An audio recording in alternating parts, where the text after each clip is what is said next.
Anastázia Kuzmina je slovenská biatlonistka ruského pôvodu. Je dvojnásobnou olympijskou víťazkou v biatlone a tiež držiteľkou striebornej olympijskej medaily.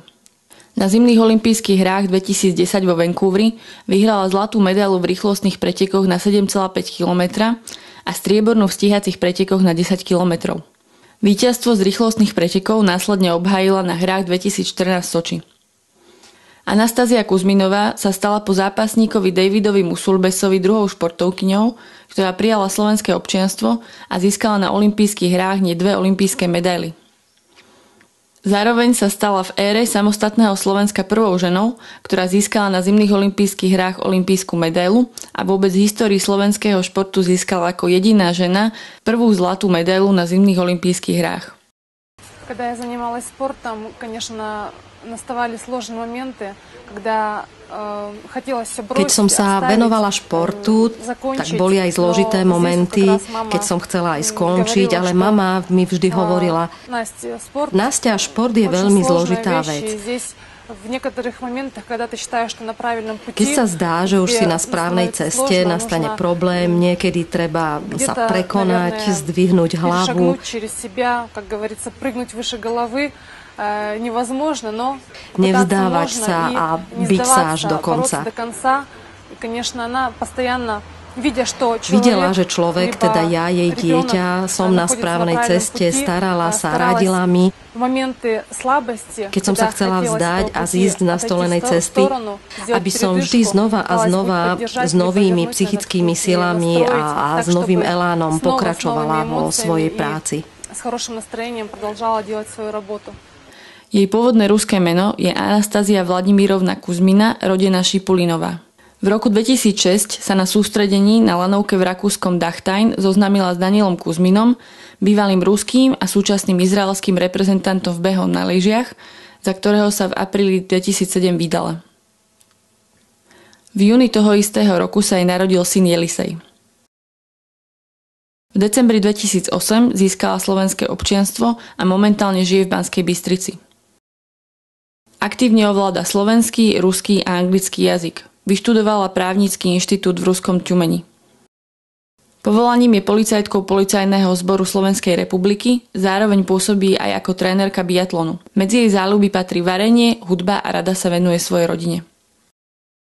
Во время беременности все время думала о том, что рожу, вернусь, буду еще выступать. V období tehotenstva som častokrát premýšľala, že porodím, vrátim sa a budem ešte súťažiť, že zásluhy a medaily, ktoré som dala krajine a úspechy z juniorských čias budú nejako ocenené, ale žiaľ sa nepodarilo dokázať podobné výsledky v dospeláckom športe, tak som asi nebola dostatočne elitným športovcom. A tak takúto športovkyňu, možno povedať, akejsi strednej úrovne, navyše s manželom, s dieťaťom na rukách, s rodinkou, nebolo u nikoho záujmom udržať ma v družstve.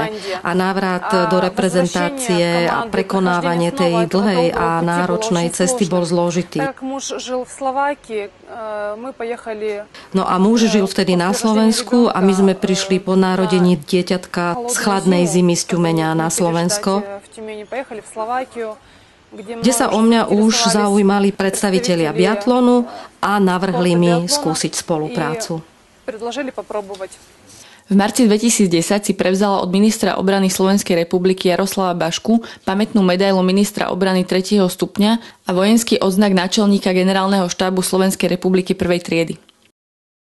Krátko po olympijskom úspechu vo Vancouveri v apríli 2010 si v Bratislave prevzala najvyššie možné ocenenie Slovenského olympijského výboru Zlaté kruhy Slovenského olympijského výboru. Ten istý mesiac, 8. apríla, sa stala čestnou občiankou mesta Banská Bystrica. V roku 2010 vyhrala anketu o najlepšiu športovkyňu v olympijskej disciplíne Ministerstva obrany Slovenskej republiky.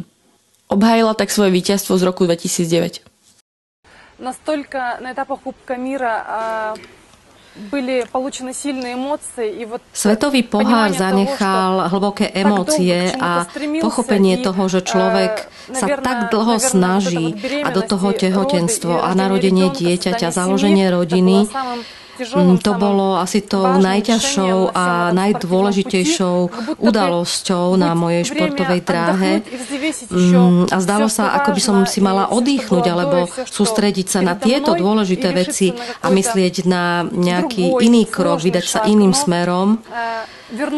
No vrátiť sa k tomu, čomu som zasvetila celý svoj život, taký dlhý čas a plniť si ten sen, ktorý snívali so mnou aj moji rodičia, súrodenci, brat a sestra, a ktorí taký dlhý čas prežívali spolu so mnou všetky zmeny v mojom živote, tak ja si myslím, že hlavnou oporou nebol len môj muž, ale aj rodičia.